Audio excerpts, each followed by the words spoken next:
Inilah alasan mengapa makam Rasulullah dilapisi tembaga dan dijaga dengan sangat ketat.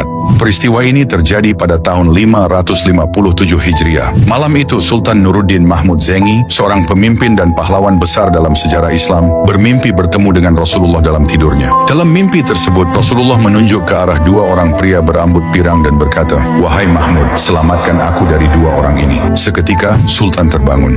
Namun saat mencoba kembali tidur, mimpi yang sama terulang hingga 3 kali dalam satu malam. Keesokan harinya, tanpa memberitahukan siapapun tentang mimpinya, beliau berangkat dengan 1000 pasukan berkuda terbaik dan membawa banyak perbekalan. Setelah menempuh perjalanan selama 16 hari dari Syam, akhirnya mereka tiba di Madinah. Kepada rakyat Madinah, beliau mengumumkan bahwa kedatangannya adalah untuk membagikan sedekah kepada seluruh warga. Sambil membagikan sedekah, Sultan menatap wajah setiap orang dengan saksama, mencocokkannya dengan dua wajah pria pirang yang ia lihat dalam mimpinya, berharap dapat menemukan mereka. Setelah semua penduduk Madinah menerima bagian mereka, Sultan bertanya kepada gubernur, "Apakah masih ada orang yang belum menerima sedekah ini?" Gubernur menjawab, Semua warga telah datang, kecuali 2 orang musafir dari Andalusia. Sultan segera memerintahkan agar kedua pria itu dibawa ke hadapannya. Begitu melihat mereka, ternyata mereka sama persis dengan pria yang ditunjuk Nabi dalam mimpinya. Sultan pun segera menuju tempat tinggal mereka, yang ternyata berlokasi sangat dekat dengan dinding kamar tempat Nabi dimakamkan.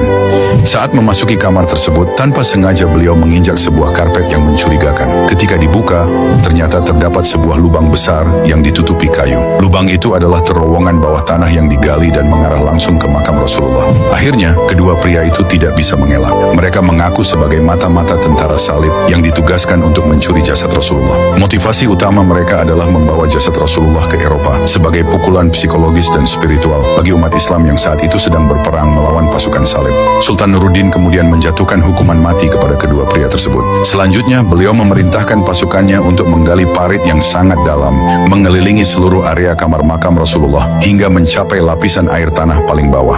Setelah itu, parit tersebut diisi penuh dengan lelehan timah cair. Timah itu membeku dan menciptakan benteng bawah tanah yang kokoh, yang diyakini masih ada hingga hari ini, menjaga jasad Rasulullah di dalam Masjid Nabawi. Wallahu a'lam bishawab. Allahu Akbar.